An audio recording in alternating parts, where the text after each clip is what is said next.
everybody. It is time for us to go ahead and get started with Bible class. We are going to be in Acts chapter 16. If you'd like to be turning to Acts chapter 16. We are continuing our study here in the book of Acts, going through the second half through this quarter.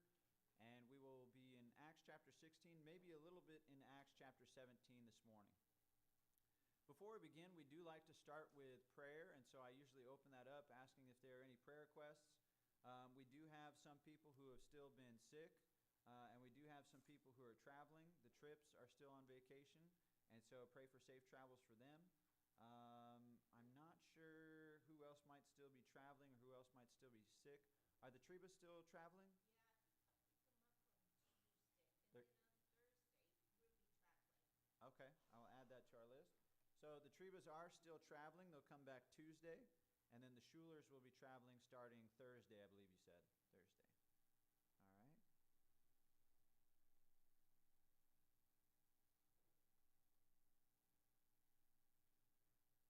Charlie? All right.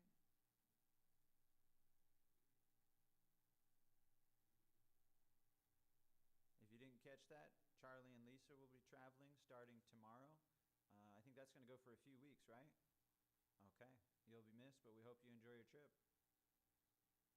Other prayer requests as we're beginning Bible class this morning. Okay. I don't see any more hands. We're going to begin with a word of prayer, and then we'll get into the text here in Acts chapter 16 and possibly into Acts chapter 17. If you'll please bow with me. Dear most Heavenly Father, we come before you, thankful for another wonderful and beautiful day that you bless us with. We're thankful this morning for this opportunity that these brothers and sisters have gathered together to spend this time in studying your word, God.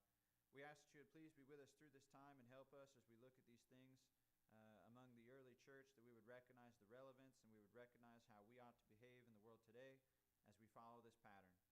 We ask, Lord, that you would please continue to guide us, that we would live according to your word and your will. Help us that we would always seek your guidance from contained within your scriptures, and please forgive us of our sins in those times when we fall short, Lord. We also ask that you would please be with those that we are concerned for at this time. We've had several members who have been sick recently, and we ask that you would please be with any who might still be struggling. Be with them that they would be able to recover and get back to their normal health, and help them that they would be able to rejoin us again soon. We also ask, Lord, that you would please look out for our many members who are traveling at this time. We recognize that the summer creates these opportunities that we can go on trips and vacations. And we ask that you would please be with those who are traveling, that they would have a good time, but help them also, Lord, that they would be safe and return home safely to us. We especially ask that you would please continue to be with the Trips and the Trebas as they're out on their vacations. And we also ask that you would please be with the Schulers and the Kirks as they're about to be leaving soon. Help all of them that they would return home safely to us. And we also ask, Lord, that you would please continue to help us to recognize the needs and the people around us, and help us, Lord, that as brothers and sisters we would look out for one another and care for one another. We're thankful to be able to go to you in prayer this way and to make these requests known. We pray all of these things through your Son, Jesus Christ's name. Amen. So I mentioned we're going to be in Acts chapter 16 today. Last week we went through Acts chapter 15. I was realizing as we're looking at our schedule that we're not going to be able to go chapter by chapter. And I already was somewhat aware of that. We're trying to stick to a schedule where we're going through a specific class each quarter, and so the quarter is about 13 weeks, and we have 14 chapters that we're trying to cover in the second half of the book of Acts. And so I know there will be some weeks where we're going to try to cover a little bit more than a chapter. 2 chapters seems kind of ambitious to try to cover in 1 week, but today I'm thinking that we can group some of chapter 16 and some of chapter 17 to draw some application for us from the text.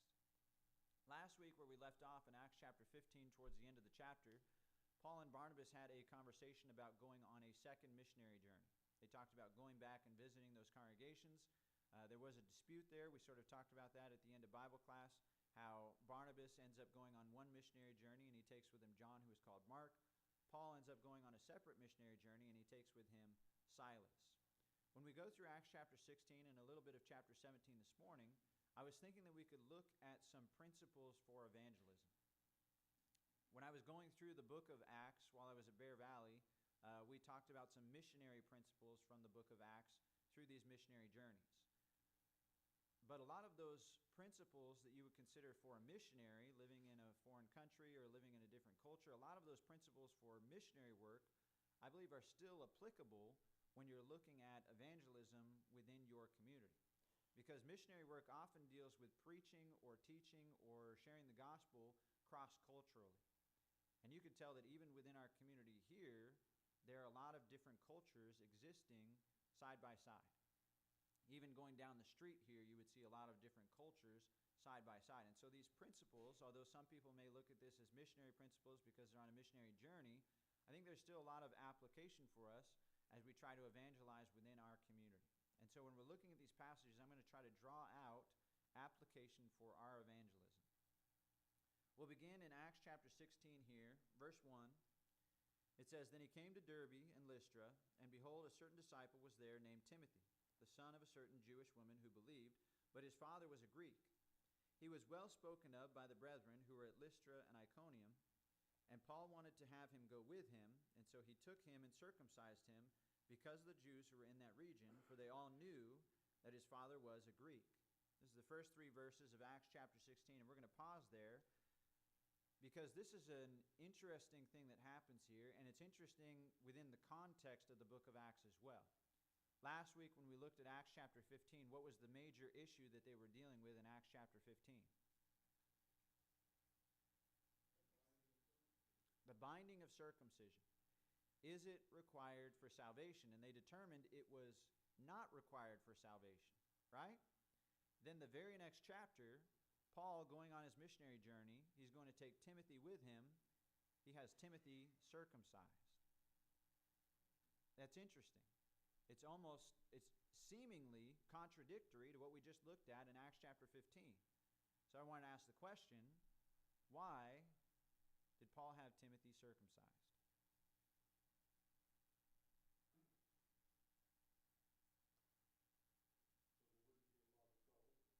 So there wouldn't be a lot of trouble? I saw a hand over here. I'm going to go to Linda.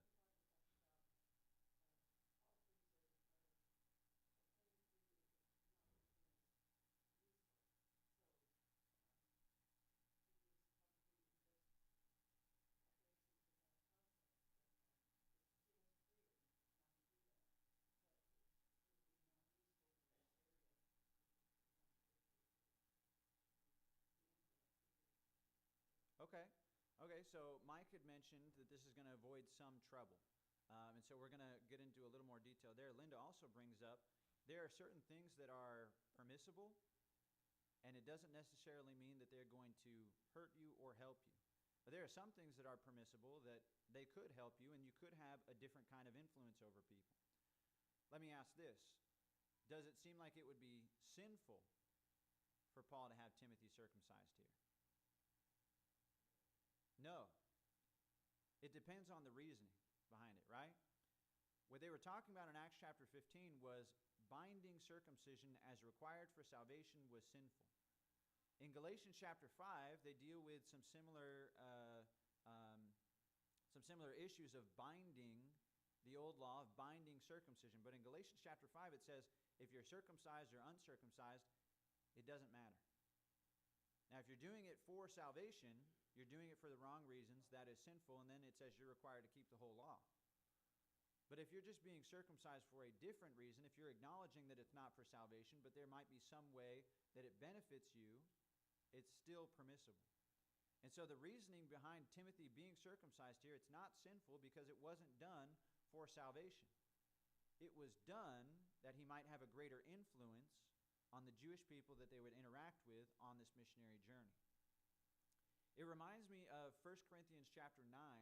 There's a section there where Paul talks about to the strong I became strong, to the weak I became weak, and he talks about these ways that he would change certain things about himself to give him a greater influence over others. He said, I became all things to all men, that he might win some, that he might save some, right?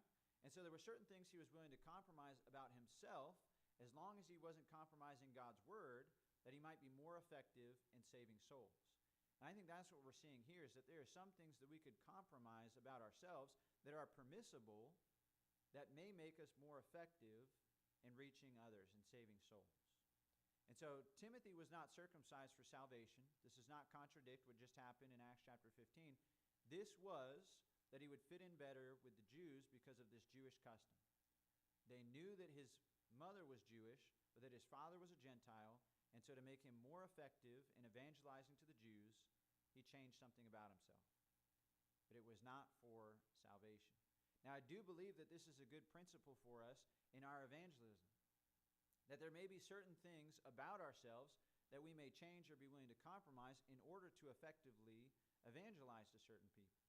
Now, there are extremes to this that could be dangerous, but I think there are some ways that we could make some application here where we recognize, well, that makes sense that we would change certain things, or we may adapt to certain things in order to influence others. I saw Charlie's hand, but just to give you a small example. If you were studying with someone, if you were hoping to reach someone, and you knew certain things about them, and you were going to their house for a meal and to have a Bible study, and the individual was a vegetarian, and they asked you to bring a dish, and you're bringing a salad, do you then put the bacon bits in the salad? No, right? And that's something very small, very simple, but we recognize immediately, I wouldn't do that to them. I would change that. Do we like the bacon bits in the salad? Do we like the shredded chicken in the salad? I'm someone who doesn't want to eat a salad if there's no meat in it. But if I was going to someone's house who was a vegetarian, if I knew that about them and I was wanting to study with them, I was wanting to influence them, I would be willing to have a meal with no meat that they might be more receptive to hearing the Word of God. Again, that's a small example, but I think that's what we're seeing here as a principle, that there are some things that we could compromise about ourselves, not compromising the gospel, where we're becoming all things to all men, that we might win some. Now, Charlie, I saw your hand back there a moment ago.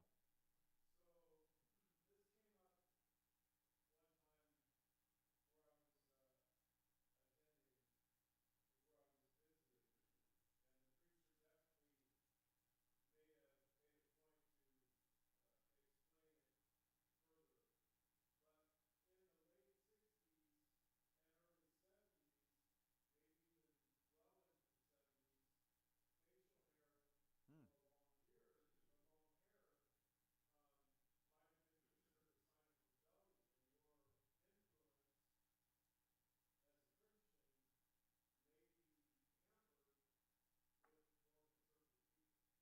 Yeah.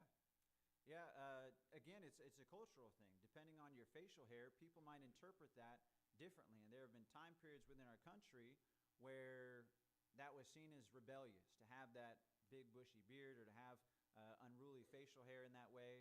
And so some people then might be more effective in reaching others if they were to cut it. Now, that reminds me, when I went to Bear Valley Bible Institute, they have rules for the way they want you to dress each day, and they did have rules for keeping your hair and your facial hair.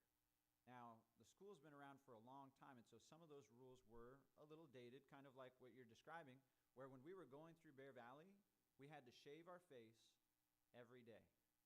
If we were going to class, if we were going to school, that's been their rule for years and years and years, you shave your face. And it's because of that culture, and today it's not as prevalent, that today people have beards and it seems to be acceptable, it doesn't bother people, but it was a rule that they've had for a long time.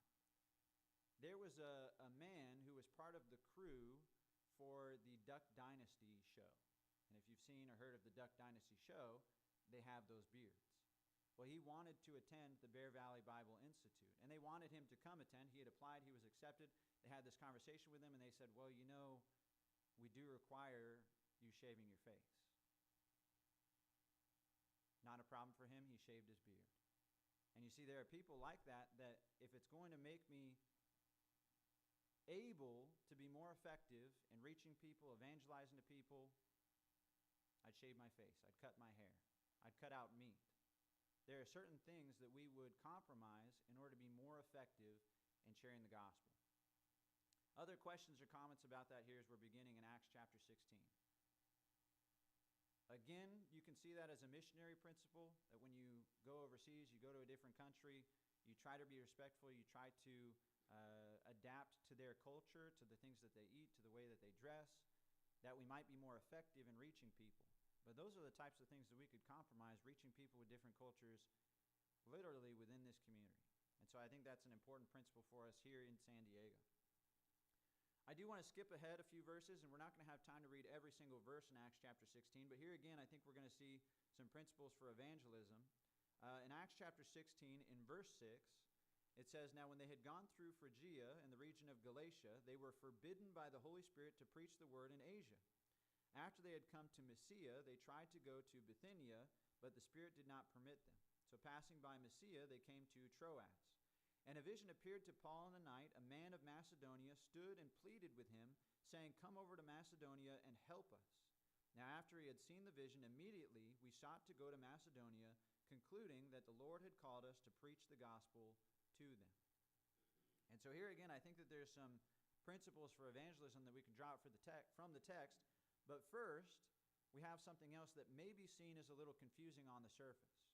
They wanted to go to Asia. And this is Asia Minor. It's not the Far East where this is the continent of Asia, or the countries in Asia. They wanted to go to Asia Minor, and the Holy Spirit forbid them from going there. Then they wanted to go to Bithynia, and the Holy Spirit forbid them from going there. Why might the Holy Spirit not want them going someplace where they were just wanting to share the gospel? What might be the reasoning that the Holy Spirit did not allow them to go into those regions?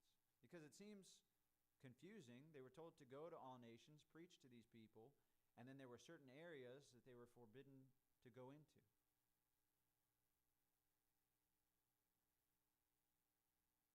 Levon? We could guess that maybe the Holy Spirit knew that the people were not open to hearing the gospel and might actually put them in danger. That's possible. There are places where they go and they share the gospel and they are put in danger. And so it's possible there were certain areas they could go and maybe the people wouldn't be receptive at all. Maybe they were going to reject the message. They were going to try to kill Paul, kill his missionary team, whatever it may be. Maybe there was a danger to it. Now, we're speculating a little bit, but that is a possibility that maybe there was a danger there. They were sent to all nations. They were sent to the ends of the earth. It's possible that maybe there was a danger there at that time. And maybe in time they would be more receptive to those things, but maybe it wasn't the time right then.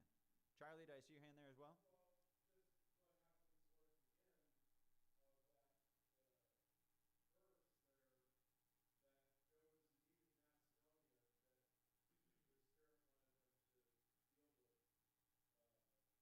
with, and so that's where they would be directed. Right. Now, again, we can kind of speculate about why they couldn't go into those regions, but we definitely see the Holy Spirit had a reason to send them to Macedonia. There was a need in Macedonia. There was a call to go to Macedonia, and so that's where they were sent. And so, again, we could sort of speculate about these things, but we know for a fact there was a need in Macedonia, and so that's where the Holy Spirit guided them to go. And so that is something that we could say definitively, that's where they were sent. Any other speculation, ideas why they may not have been able to go into those regions, why they were sent to Macedonia? Something else that I'll bring up. We often talk about Paul's missionary journeys. He goes on 3 missionary journeys. Were there other missionaries? Were there other people who went out carrying the gospel? There were. In Acts chapter 2, when the church begins, it happens on what day? Pentecost. All of the Jews had to go to Jerusalem to be there on Pentecost, and it seems as the church grew, a lot of those Jews remained in Jerusalem for years beyond what they had planned. But eventually a lot of those Jews carried the gospel back home. Some of them may have gone to Asia, some of them may have gone to Bithynia. It's possible that the gospel had already gone to those regions. We also know that there were other missionary teams out there. There's at least Barnabas and John Mark who have gone out there as well, and it's possible they may have been in Asia or they may have been in Bithynia sharing the gospel already. The principle that I would take from this is that we need to go where there's a need. We need to go where there is a need. We can kind of look at the community, we can look at the state, we can look at the country, we can start to broaden our scope, and we can see, well, where is there a need? And that's where we send people to share the gospel. There are people here in San Diego who are striving to share the gospel. When I went to Bear Valley, when I was there at the Bible Institute there in Denver, they have a constant incoming of students, and then they graduate, and then they go out and They go across the country, they go across the world, as some of them are going to foreign nations. And so the students come in, they're trained, and then they're sent out. While I was there, and I loved my time in Denver, Colorado there. But while I was there, I noticed there is kind of a pattern of some of those students who come into Denver, they get that training, and then they want to stay there. And there's a lot of strong, educated Christian men and women who are in the Denver area, and that's good, but I also saw that there's needs other places. And so kind of like if there was already a mission team in Asia, if there was already a mission team in Bithynia, maybe it made sense that Paul and his team would go somewhere else. I had the opportunity to go on a evangelistic campaign to Grand Cayman, and that was great. That was beautiful. One half of the island is all touristy and its resorts, and one half is the poor and the natives. And we went to them, and we went door knocking, and they lived not how you would expect people to live on such a beautiful Caribbean island, right? There was a poor half to the island, but we had that trip there to Grand Cayman, and it was beautiful. Now, would I have loved to work with a church in the Caribbean on a beautiful island? The beach was 2-minute walk from their house. The resorts were still there if you wanted to go and visit. It was amazing there. There were already 2 churches of Christ on the island, 2 ministers who were working there. There wasn't a need for me to go there and establish another church. We need to go where there's a need. We need to spread the gospel so that's going still to the ends of the earth. And I think that's a principle that we see here in the Macedonian call. Other questions or comments there about the Macedonian call or about the spread of the gospel from Acts chapter 16? We're up to verse 10 at this point. Okay. Continuing here, we have verse 11. Sailing to Troas, we ran a straight course to Samothrace, and the next day came to Neapolis. Now, I do want to pause there. I missed something that I meant to point out. When I was talking about the missionary teams, and I was talking about how this work has been divided and that there are other people who are going out and evangelizing, Barnabas and John Mark have gone out and they're spreading the gospel. Paul and Silas have gone out and they're spreading the gospel, but there's more people who get added to the team, and there are certain places where team members get left, and they're going to work here, and team members move on, and they're going to work here, and we see them spreading that way. Paul and Silas took off on this missionary journey, but they immediately added Timothy at the beginning of this chapter. Also, we see a shift in Acts chapter 16 where they've added at least one other person to their missionary team. And I meant to point this out, I missed it, but if you look, when we were looking at the Macedonian call, it begins there in verse 6 saying, now when they had gone through Phrygia and the region of Galatia, when they is in the missionary team, then Paul receives the Macedonian call. Look at verse 10. Now after he had seen the vision, immediately we sought to go to Macedonia. Somewhere here in this point, Luke joins the missionary team as well. And so I did want to point that out. And you see that again in verse 11. Therefore, sailing from Troas, we ran a straight course to Samothrace, and the next day came to Neapolis. Luke is with them at this point.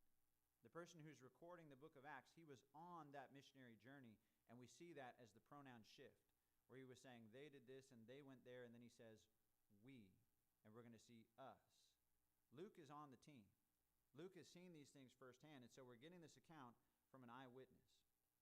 Verse 12 then, and from there to Philippi, which is the foremost city of that part of Macedonia, a colony, and we were staying in that city for some days. And on the Sabbath day, we went out to the city to the riverside, where prayer was customarily made, and we sat down and spoke to the women who met there. Now a certain woman named Lydia heard us, and she was a seller of purple from the city of Thyatira who worshipped God. The Lord opened her heart to heed the things spoken by Paul, and when she and her household were baptized, she begged us, saying, if you have judged me to be faithful to the Lord, come to my house and stay. So she persuaded us. There it is again. Luke is with them on that missionary journey. Here we have them in a foreign land. They've answered the Macedonian call. They came to Philippi, and while they're there, they share the gospel. Now here again, I think there are some things that we can learn, and there are things that we can do, and there are things that we can be comforted by as we look at this scripture. First of all, the thing that we could do, why did they go to the river?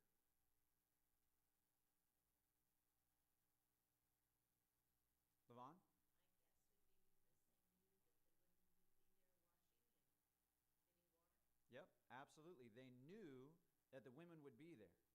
They knew that the women would be there. Paul has this custom, and I think you could see that Jesus had this custom, that when they go city to city, when they're traveling around, where do they go first? To the synagogue. Jesus does it. Paul does it. It's their custom that they go to the synagogue. Now they're going further and further away from Jerusalem, and so there's going to be less and less of those Jewish people. And in order for a city to have a synagogue, there was a required amount of male Jews within the city. I believe it's 10 male Jews that they would have to have in order for them to have a synagogue within the city. If they didn't meet that requirement, then they had no synagogue. And the women would often meet at the river to worship and serve God. So Paul and his missionary team, going to this foreign nation, knowing that there wouldn't be enough men there for the synagogue, they went to the river knowing there would be people there that they could share the gospel with.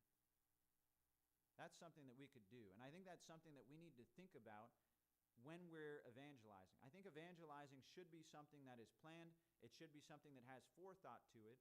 And we see time and time again within the scriptures, they go somewhere where they know there's going to be people that they might be able to share the gospel with. We need to think about that. We need to come up with where is there in the world today in 2024 where there are people that we can go there and share the gospel with them. For a long time, there was some effectiveness to door knocking. And you know what? If we don't know anything else to do, I would continue to door knock. But we live in a world today where that's becoming harder and harder, especially after COVID. A lot of people closed up their doors during COVID. A lot of people didn't want people coming door to door. A lot of people were more afraid of germs. And so now going door to door to some people is going to be offensive. It's going to push them further away from hearing the gospel. We need to figure out where are there people where we could go and share with them the gospel. I think that's something that we need to think about and put some thought into. Also, though, something to notice here from the text, as we're looking at these various conversion stories that happen within the book of Acts, there's kind of a scale of some of them that are really, really difficult to reach certain people and then really, really easy to reach certain people. The way that this is described here, this is one of the easiest conversion stories in the Bible, where they went to the river. They knew that there would be people there recognizing the authority of God, these Jewish women. They shared with them the gospel message, and they were baptized. It seems like it happens so easy, so smoothly. There will be times, and this is the part where I think this should be encouraging to our evangelism, there will be times when it happens very easily. I'm going to share a story with you. There was a time a couple months ago now, I think we did announce this at a life meeting that there had been a baptism. There was a young man who's part of the military. He's living out on Coronado. And he was studying the scriptures, and on his own, in his own personal study, he recognized, well, if this is how they were being saved in the first century church, this is how I need to be saved. And so he thought, I need to be baptized for the forgiveness of sins. So he went online. He found some articles that gave evidence to that from the Gospel Advocate. He called the Gospel Advocate back east, spoke to a man named Kyle Butt. Kyle Butt then contacted Daryl, knowing that there was a preacher here in San Diego that he had contact with. Daryl was out of town that day. He called me and said, you need to call this guy Luke. He seems to think that he's ready to be baptized. And so I called Luke, and we talked on the phone for 30, 45 minutes, and it was more me asking him questions to see where he was at. It wasn't really me teaching him very much. It was more me saying, well, what do you think of this, or what do you think of that? And he answered every question in line with the scripture, just as we would teach here at the Church of Christ. And he had come to the conclusion from his own personal study, he needed to be baptized for the forgiveness of sins. At the time, he was still doing his shift on the base. He was a security guard when we had this phone call. I said, well, when do you want to get baptized? And he said, I get off in 45 minutes. He said, when Ananias went to Paul, he said, why do you wait? Arise and be baptized. He said, I need to be baptized today. So I drove to Coronado. We walked from his house to the bay, and we baptized him in the bay. And when we were walking back from his house, he said, so how often does this happen, that someone calls up the church and says, I want to be baptized today? And I said, never. This just about never happens. This was amazing that he, on his own personal study, had come to that conclusion, I need to be baptized for the forgiveness of my sins. That may be the easiest conversion that I'll ever be a part of in my life. But sometimes it is easy. Sometimes it is just a matter of talking with someone and connecting some simple dots, and then they're ready to take that plunge. Questions or comments about any of that up to this conversion here of Lydia? Like I said, that happened a couple months ago, and I know a couple people have heard me share that story, but I've been trying to work it into a lesson here. So, Gary? It seems that the difficult conversion is probably one of the ones that Jesus rejoiced over that Saul Yeah. was persecuting Christians, and the Lord did take him directly. And then look at what happened, there. But I always think about when Jesus crossed over on the other side in the boat, and he had a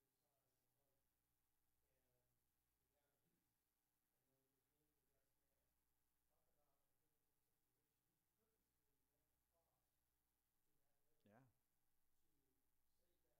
The verse that gets to me is Jesus had told him to go home to your friends and tell them what great things the Lord had done for you and how he has had compassion on you. And it said that he departed again from saying the travelers all that Jesus had done for him, and all marveled. And so you got a guy that was in that situation in a land that wasn't primarily Jewish. Yeah. And this person became a missionary basically for Jesus, and I know it wasn't not for the kingdom was established. Right. The principle is the same. Sometimes difficult people can become, proclaimers of the gospel. So Yeah. you cannot judge anyone and think that they don't have a value. Did the Lord plan Saul for that ministry? Absolutely. Yeah, absolutely. Gary's brought up a couple of other accounts there in the scripture. When you look at Lydia and we make this point, well, that seems like a fairly easy conversion.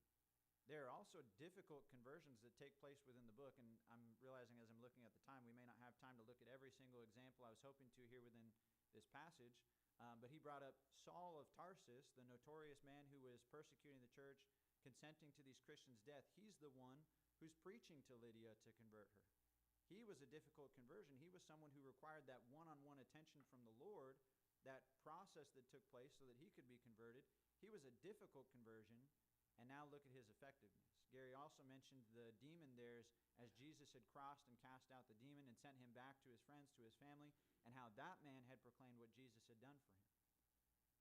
We aren't to judge. And so when I say we need to find a place where we can go where we might effectively share the gospel, I think that's true. I think we should find that place where we can do well at sharing the gospel, but also we're supposed to scatter the seed as we're going. We're supposed to scatter it everywhere, and so we may encounter someone where we go, well, this guy wouldn't want to hear this. This guy would not be receptive to these things. And you never know when he might be that Saul of Tarsus. Or, later in this chapter, the Philippian jailer. Because that's what happens right next after Lydia. Lydia seems like this easy conversion, and then we have the Philippian jailer. Paul and Silas, while they're there in Philippi, they're going about, they're proclaiming God, and there was this demon-possessed woman following them. And she was saying things about them, and it seems like it bothered Paul finally enough that he cast out the demon and saved that woman. He did a good thing for that woman. But there were people who owned her as a servant, and they were making money from her power. And so Paul and Silas were arrested at Philippi. They were beaten and then arrested. And so they end up in the jail. They're in the jail overnight, and what were they doing? Singing and praying. And it says the other prisoners there were listening to them, singing and praying. I wonder if the jailer knew they were there. I wonder if he knew who they were. I wonder if he even was aware that they were singing and praying. But there seems to be no interest from the jailer until there's an earthquake. The earthquake takes place in Philippi, and all of the jail cells open up, right? Now, we live in California. We get a pretty good amount of earthquakes. Have you ever heard on the news that the earthquake opened the cells at the local jail? Has that ever happened before? Because see, there are sometimes things happen within the scriptures and people try to justify it saying, well, it was a wind that miraculously parted the Red Sea. And they'll say, oh, well, it was the earthquake happened naturally and it just vibrated those doors open of the jail cells. That doesn't happen. That was miraculous. The jailer came in and then thinking that all the prisoners had been released, he was about to take his own life. And Acts chapter 12, we saw when Peter was miraculously freed from prison, what happened to the guards who were supposed to be watching him? Herod had them killed. And so this jailer then, as he sees that the doors have been opened, he thinks everyone's left, he's about to take his life, and they stopped him. Because this was miraculous. It was miraculous that the jail cells opened. It was also miraculous that none of those prisoners tried to escape. And so then we have what seems like an unlikely conversion with the Philippian jailer.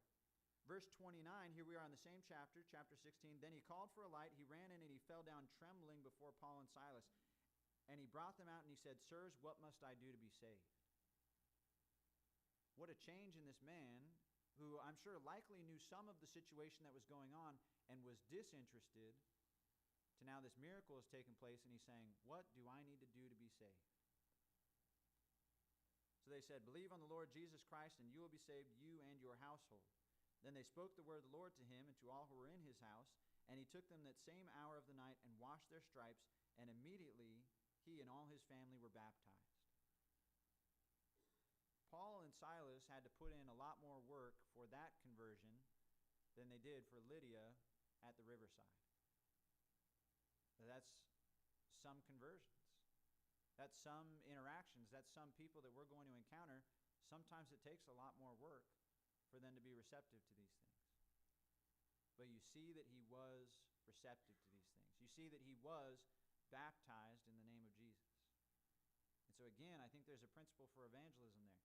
Some of these are going to come easy to us. And we're going to meet people and they connect those dots and it's simple and they say, yep, put me in the water. Some people require a lot more work. But we do see that they were saved.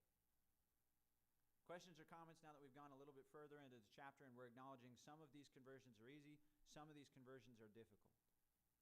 Questions or comments? All right. I am going to push a little bit into Acts chapter 17 then. Acts chapter 17 verse 1 says, Now when they had passed through Amphipolis and Apollonia, they came to Thessalonica, where there was a synagogue of the Jews. Then Paul, as his custom was, went into them for 3 Sabbaths, reasoned with them from the Scriptures, explaining and demonstrating that the Christ had to suffer and rise again from the dead, and saying, This Jesus, whom I preach to you, is the Christ. And so you see that was his custom. He went to the Jews, he goes to the synagogue, he preached with them for 3 Sabbaths, sharing with them from the Scriptures, Jesus is the Christ. And then we see a mixed reaction. Verse 4. Some of them were persuaded, and a great multitude of the devout Greeks and not a few of the leading women joined Paul and Silas. And so they had some success there with the Jews. Then in the next few verses, the Jews who were not persuaded, becoming envious, took some of the evil men from the marketplace and gathering a mob, set all the city in an uproar and attacked the house of Jason and sought to bring them out to the people. And when it says they sought to bring them out to the people, that may be that they were seeking to bring out Jason and those Christians there within his household, or it may have been they were looking for Paul and his missionary team. Whatever it was, Paul and his missionary team then have to flee from this attack that's taking place. And you see here that there are some people who are going to respond in different ways. We share with them the gospel, and some people are persuaded. Some people aren't persuaded, but they also don't seem bothered by it. There are some people that when we try to share with them the gospel, they're going to have this extreme reaction where they will hate us for it. And that's something that we have to acknowledge, and that's something that we have to accept. That's something we have to recognize. It was happening there. There were some people who were going to hate them for it. Jesus had warned his disciples that that was going to happen. And here we see it happening in the first century, and there are certain places in the world, this is still happening to this extent today, where people are being persecuted for sharing the gospel. So part of the missionary team does flee from Thessalonica, as some of those Jews were trying to get this uproar, trying to get these men to drag them out, that they might hurt them or even possibly kill them. And so Paul and his missionary team, they go on to Berea. And here we get to Acts chapter 17, verse 10. Then the brethren immediately sent Paul and Silas away by night to Berea. When they arrived, they went into the synagogue of the Jews, and these were more fair-minded than those in Thessalonica, and that they received the word with all readiness and searched the Scriptures daily to find out whether these things were so. They were more fair-minded that they searched the Scriptures to find out whether these things were so. Again, to me at Berea, this seems like a fairly easy conversion that's taking place as they're reaching out to these Jews in the synagogues and they're willing to hear these things. But it does seem like they're at least saying, we want to investigate these things ourselves. It does seem like they're saying, okay, we hear the message you're delivering to us, but we want to check it out. We want to verify these things. And I think we, as evangelists, we as people sharing the gospel, we need to be okay with that. We need to, in fact, we should be impressed or even respect them for wanting to search the Scriptures to verify that the things that we're teaching them from within God's Word are true to God's Word. These Jews in Berea, they wanted to verify these things. And God, through His inspired Word, said they were more fair-minded. They wanted to see, is this true? And then we see this reception from them that they were being saved. That's perfectly fine for us to share the gospel with someone and for them to say, I have questions. I have concerns. I want to look in God's Word and I want to see if this is true. We should be willing to put in the work to help them through that study, to be patient with them in their own study, because there are people who want to look at these things and search these things, and they are going to come to the conclusion, this is the truth. And so at Berea, again, there was a little bit more work, but they were fair-minded, they looked at the Scriptures, and they were confirming that these things were true. Then, those Jews from Thessalonica followed them. Verse 12, therefore many of them believed, and also not a few of the Greeks, prominent women as well as men. But when the Jews from Thessalonica learned that the word of God was preached by Paul at Berea, they came there also and stirred up the crowds. Then immediately the brethren sent Paul away to go to the sea, but both Silas and Timothy remained there. So those who conducted Paul brought him to Athens, and receiving a command for Silas and Timothy to come to him with all speed, they departed. And here again we see the missionary team kind of breaking up a little bit as they're going to do their various duties. Eventually they're going to meet up again, but they've split up at this point. And so they were spreading as they were sharing the gospel.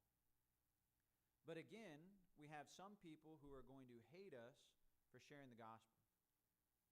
These Jews from Thessalonica were willing to travel a great distance just to further persecute Paul and his missionary team. I heard someone say once that there are evil people willing to put forth more effort to do bad than there are good people willing to put forth effort to do good. That sometimes there are people who will put in a lot more work and effort to do bad, negative, hurtful, hateful things than good people would put in effort to do the good things that we should be doing. And if that's true, that's kind of sad. Here we have people who are willing to put their lives on hold in Thessalonica and travel to further persecute the church, to further persecute Paul and his missionary team, to do evil and wicked things. We, as the people who can do good, we as the people who have the gospel message, we need to be willing to put forth the effort that we're going to do more work than they are. That we're going to do work despite what they might feel about us or think about us, the hate or the persecution that we might receive. Again, I think there's an evangelistic principle in there that there's an amount of work that's required of us as Christians, and we need to be willing to put in that work despite the effort and the time and the energy it's going to take, and despite how other people might feel about us. Questions or comments for anything up to this point? Levon.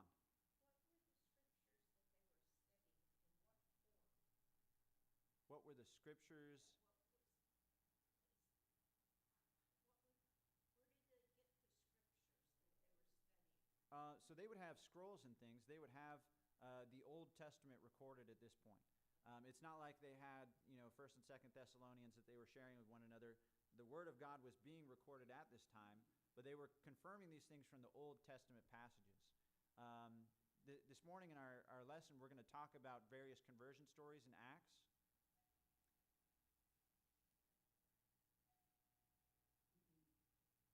And as we look at those conversion stories, we have the Ethiopian eunuch in Acts chapter 8. And Philip was preaching or teaching the Ethiopian eunuch from a scroll that had the prophet Isaiah. And so they could show them the Old Testament prophecies, to show them the scriptures, and show that the Christ was going to suffer, that the Christ was going to be the sacrifice, that he was going to bring salvation, and then they could tell verbally the story of Jesus, and then people would connect the dots. And so they were going about sharing the gospel message verbally. They would tell people about Jesus, and then they would connect those dots to those Old Testament passages. And so those Jews in Thessalonica, they're hearing something that might be shocking to them. Because remember, the Jews were kind of expecting that an earthly king would come, that some sort of warrior king would come to establish Jerusalem as this superpower. And they came there and said, no, it's not an earthly kingdom, it's a heavenly kingdom. Jesus already came and went, and here's how you can see that he was the Messiah. And then they would want to look at their scrolls, they would want to look at those Old Testament passages and confirm that that all lines up. And so I think that's how they were searching the scriptures to see whether those things were so. Does that make sense? Did Paul carry those around with him on the scrolls, or did people have them readily available? I just can't imagine all this writing Right. on a scroll. Right. I don't know to what degree everyone had their own personal scrolls. They would have scrolls at the synagogue, and so I know that they had access to scrolls. I don't know if Saul was carrying around everything with him. I do know also, as you're pointing out, this is easy to carry around. And we have pocket versions, and we have this on our phone. We have the gospel, and we have the word in its entirety at our fingertips. For them to carry around all of those scrolls would be a lot. And so a lot of things they would memorize. And so that was something as well. Now, if they're searching the scriptures, they're probably wanting to look at those scrolls. But Paul going on that missionary journey, he may have had certain things memorized. That way he didn't have to carry around everything with him. He also had the Holy Spirit working through him miraculously, so that there were probably things that he could bring to his recollection that common people may struggle to recall at certain times. And so I don't know all of the details of who had which scroll or what they would carry with them, but they had access to it somehow, and they were searching those Old Testament passages to make sure that this was the truth. Yeah, no problem. I appreciate all of the discussion, the questions, everything going through class this morning. I hope this is encouraging to us as we are evangelists in the world today. We are those seed sowers.